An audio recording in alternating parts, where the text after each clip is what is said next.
নমস্কার বন্ধুরা, আজ একটা সুন্দর রেসিপি আপনাদের সাথে শেয়ার করব। ভিডিওটি স্কিপ না করে সম্পূর্ণ দেখতে থাকুন। রেসিপিটার জন্য প্রথমে কড়াইতে পরিমাণ মতো চিনি দিয়ে তাতে একটু সামান্য জল দিয়ে দিলাম। এবার একটু মিশিয়ে নেব চিনি আর জলটা খুব ভালো করে। এবার এখানে অ্যাড করে দেব লিচু। লিচু সাধারণত একটু টক হয়, তাই লিচুটা আমি চিনি দিয়ে একটু ফুটিয়ে নেব প্রথমে।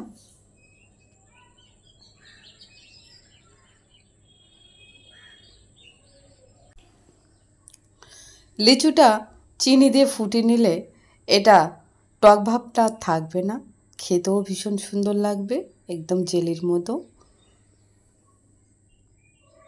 এটা খুব ভালো করে ফোটানো হয়ে গিয়েছে। এবার এটা আমি তুলে নেব।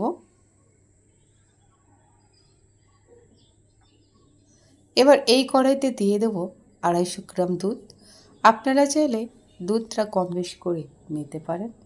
দুধটা আমি একইভাবে খুব ভালো করে গাঢ় করে প্রথমে ফুটিয়ে নেব।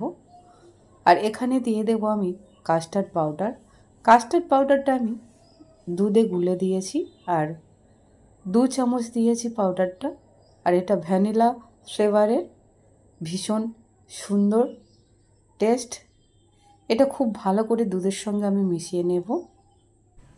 আপনারা দেখতেই পাচ্ছেন ঠিক কতটা লোভনীয় হয়েছে।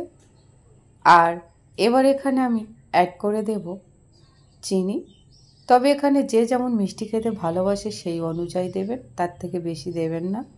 চিনিটা দিয়ে একইভাবে আমি খুব ভালো করে মিশিয়ে নেব।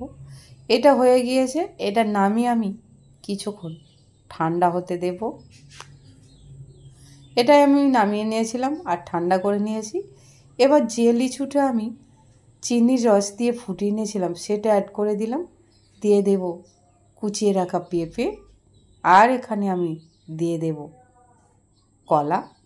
আমি আমার পছন্দের মতো ফল নিয়েছি, আপনারা আপনাদের পছন্দ মতো ফল নেবেন। গরমের সময় কলা পেঁপে খুবই ভালো, তার সঙ্গে আছে লিচু। এখানে আমি আমার পছন্দের মতো নিয়েছি ফল, আপনারা আপনাদের পছন্দ মতো ফল নেবেন। এটা খুব ভালো করে মেশানোর পর ফ্রিজে রেখে দেব কিছুক্ষণ ঠান্ডা করার জন্য। ফ্রিজ থেকে বের করে বাটিতে নিয়েছি। ঠিক কতটা লোভনীয় হয়েছে দেখুন বন্ধুরা। আমার ফ্রুট কাস্টার্ড রেডি। রেসিপিটি ভালো লাগলে লাইক, কমেন্ট, শেয়ার, সাবস্ক্রাইব অবশ্যই করবেন। ভালো থাকবেন।